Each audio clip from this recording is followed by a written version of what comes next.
everyone, and welcome back to another episode of the Black-Liberation.Tech podcast. I am your host, Dr. Renee Jordan, and today's topic is finishing at the starting point. So what I'm going to do, I'm going to go ahead and get started by reading a blog post that is from February 12th, 2018. Once again, it does involve text messages between one of my nieces and myself. So here is the blog post, finishing at the starting point. The spring semester is underway. Here's a quick note on the abstracts that my niece said that I could share. Me, good morning. I just wanted to check in with you. How are you doing? Niece, good morning. And I am good. Starting on this biology lab report. How about you? Me, I'm good. I'm reading/listening to schoolwork. Niece, the abstract is kind of throwing me off, but it's not hard. And oh, which class? Me, do the report and then go back and do the abstract. The abstract is a short summary. Before you can summarize, you need to get the big picture. Program evaluation/institutional research. I'm reading/listening to Siri read about research on faculty/professors. Niece, yes, thank you. Me, you're welcome. Although the abstract is the first section of your work that your audience reads, you may find it helpful to make it the last part that you write. So when I say finishing at the starting point, the abstract, when you are writing a longer paper, provides a summary to the reader as far as what to expect. Now, for those who are doing literature reviews, those who are doing annotated bibliographies, those who are essentially looking for sources for their work, they are going to review the abstract to get an idea about what your work is all about. And that abstract will help them determine whether or not they actually want to read the entire article. So it's important to capture the audience, but in your capturing of the audience, you want to make sure that you're giving them an accurate depiction as far as what to expect. So if you're working on a lab report, a thesis, a dissertation, something that involves the analysis of data, you might find it helpful to revisit your abstract. Yes, you can start off with an abstract that allows you to anticipate what you plan on covering in your longer paper. However, as you move along, as you move forward, as you complete your work, you will need to update it based on what actually happens in your lab results, your data analysis, and your study. Additionally, you'll want to update it to include information that covers what you talk about in your discussion. So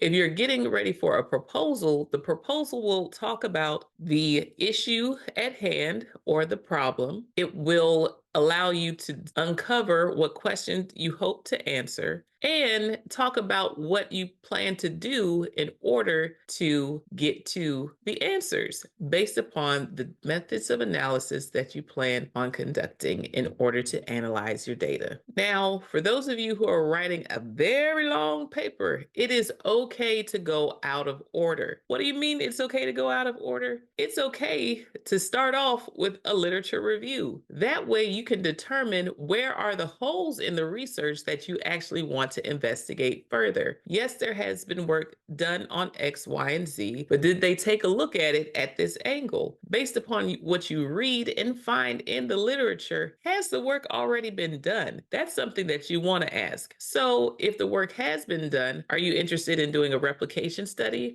where you will repeat the work of others in order to find out if you come up with the same results, similar results, or different results based upon perhaps a different setting? Maybe one study was completed with public schools in the city of Washington, D.C., Atlanta, Chicago, etc. But you want to find out what happens if you were to repeat the study in a rural town. Now, that's something that would be worth investigating in order to bring more light to that particular subject matter and the issue at hand. You can also repeat a study and use a different approach in your analysis. So yes, this is the data that was uncovered. However, if you take a look at it using different methods of analysis, you may be able to get a different perspective on the same information. So just to bring it back, one of the first steps you might want to do if you're writing a long paper is to start off with a literature review. So review the literature, put in those key terms, put in the topic areas, look around within your discipline as well as other disciplines to see how others have approached the issue, dissected the issue, interrogated the issue, see how others approach the issue in order to find out what happens under different circumstances, what happens as it relates to the perspectives of others, what happens when you use different interventions, what happens when explored. Something else that you might want to take a look at before completing your abstract are the different methods that others have used to explore a particular issue or problem. What questions did they raise and how did they go about exploring their questions with different methods of data collection as well as different methods of data analysis? So what did they do in order to collect their data? Are you interested in doing something similar? Are you interested in a different sample altogether? Did you find something in their results that made you say, I wonder what would happen if, and as a result, you dig deeper into an exploration based upon what was revealed, uncovered, or talked about in someone else's work. Now, what I'm not going to do is sit here and read my dissertation. I will encourage you to go ahead and take a look at it. However, based upon the literature I reviewed, I decided that it was worth taking a look at a specific group of women, Latinas, Afro-Latinas, and Black women who were in tech-saturated industries. And I also decided to take a look at what they were doing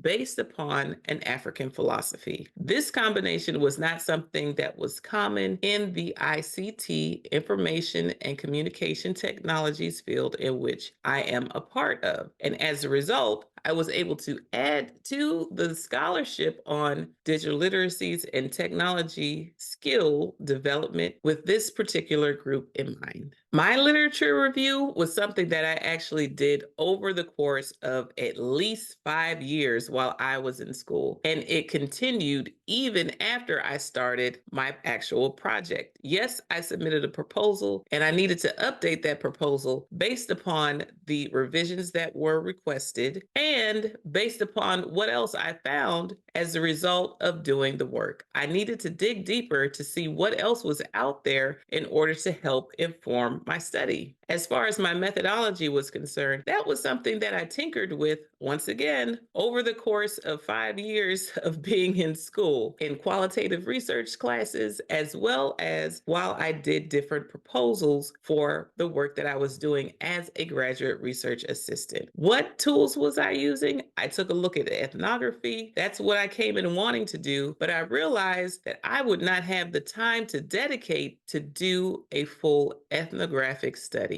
And as a result, I needed to find a tool that would work within my time constraints, yet still allow me to dig deep enough in order to provide a rich description of the phenomenon that I was observing. And as a result, I landed on doing a case study, a holistic case study. And as a result, I was limiting the parameters of my study to those who were a part of the study at the time of the study, as opposed to trying to speak to an entire culture or group over an extended period of time. I was limiting it to those who were participating in the group for the set period of time of the study. Now, the only reason I was able to settle on that was because I read about what it was that I wanted to do, spoke with my advisors, found out and determined that I just didn't have the time left remaining in my program in order to do what I thought I wanted to do when I started. However,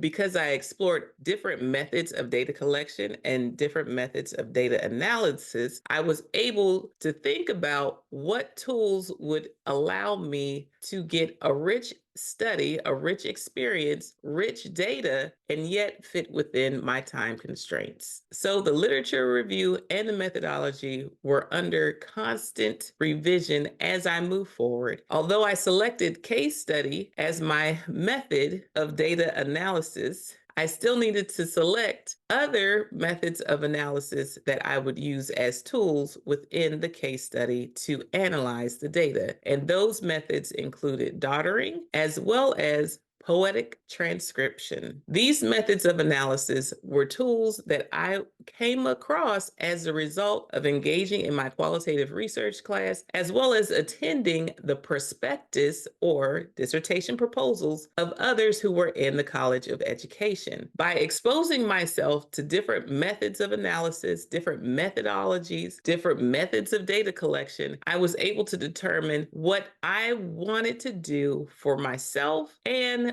I was able to articulate why I wanted to use those tools. And all of that had to also go into the actual writing portion of my chapter 3. My literature review was under constant revision, and part of that revision included adding work that was done as it related to Latinas specifically. Initially, I wanted to look at Black women in tech only. However, I expanded my work to include Latinas as a result of the school population that I was interested in working with. 40% of the population were of Hispanic descent, and 45% of the population were of African American descent. So when I was thinking about working with that school in particular, there was no way that I could ignore the fact that those who were making up the majority of the school included those who were also of Hispanic descent. And specifically, I was interested in getting to know more about how Latinas in particular learned technology and engaged their digital literacies. So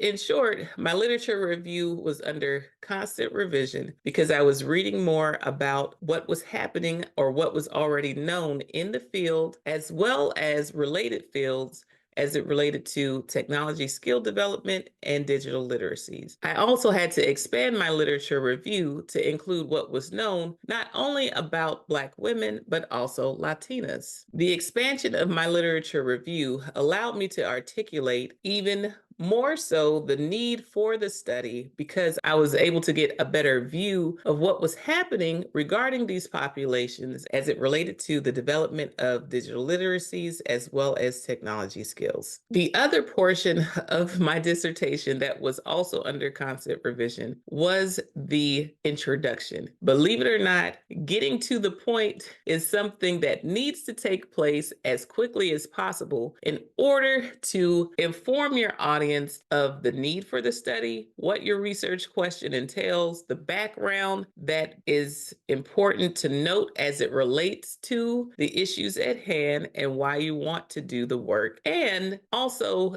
let them know how you plan to move forward with the study. Now, the reason the introduction had to go under constant revision, it was revised once for the prospectus to say, oh, this is what I plan to do, and then it had to be revised again after I completed the study, and it had to include what I actually ended up doing. The same went for my chapter 3. It had to be updated in order to include what I actually did in terms of data collection and data analysis. Now, with all of these moving pieces, the abstract moves as well. So you have to constantly revisit your abstract as you update your paper in order to make sure that it's providing an accurate depiction to your audience of what to expect as it relates to your work. So instead of thinking of an abstract as something that's finite, something that's one and done, something that's written in stone or concrete, think of it as a working document, something that's going to be adjusted based upon what happens in the larger paper. With all of that being said, I want to encourage you to work on your larger paper before constructing your abstract. And while you work on your larger paper, make updates to your abstract based upon what is happening at the time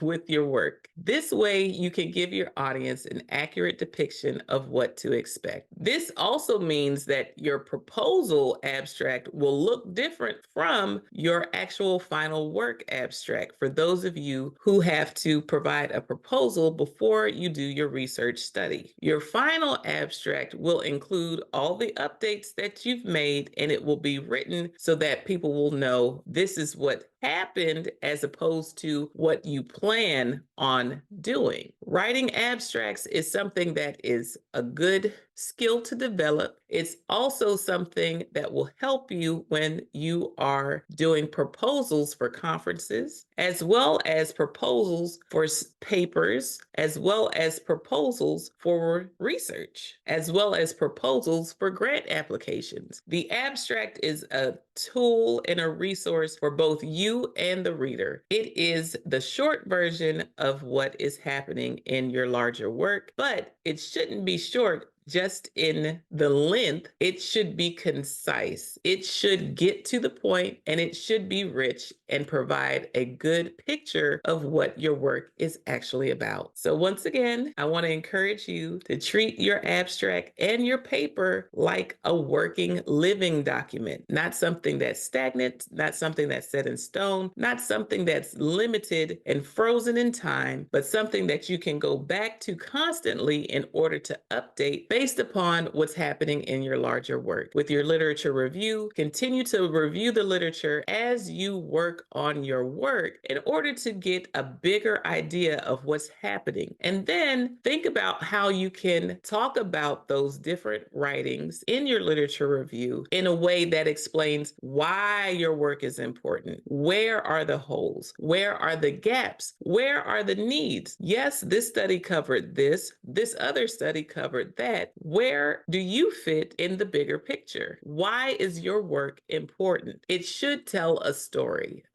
of what has happened, a story of what others have said, a story of how others have explored and developed this particular issue, this particular field, the particular intervention, the particular topic, but also tell the story of where you need to fill in the gaps and why. As it relates to your chapter 3, so your methodology, you need to be able to share what you plan to do in terms of data collection, what you plan to do in terms of data analysis, how you are going to capture that information, save it, as well as methods of how you will address the validity and reliability of your data and any ethical concerns that need to be addressed when it relates to your data collection and your data analysis. All of these small things will end up adding up to what your abstract will cover. No, you can't put it all in there, but you need to have a better idea of what you plan to do or what you have done in order to craft a well-written, concise abstract. Once again,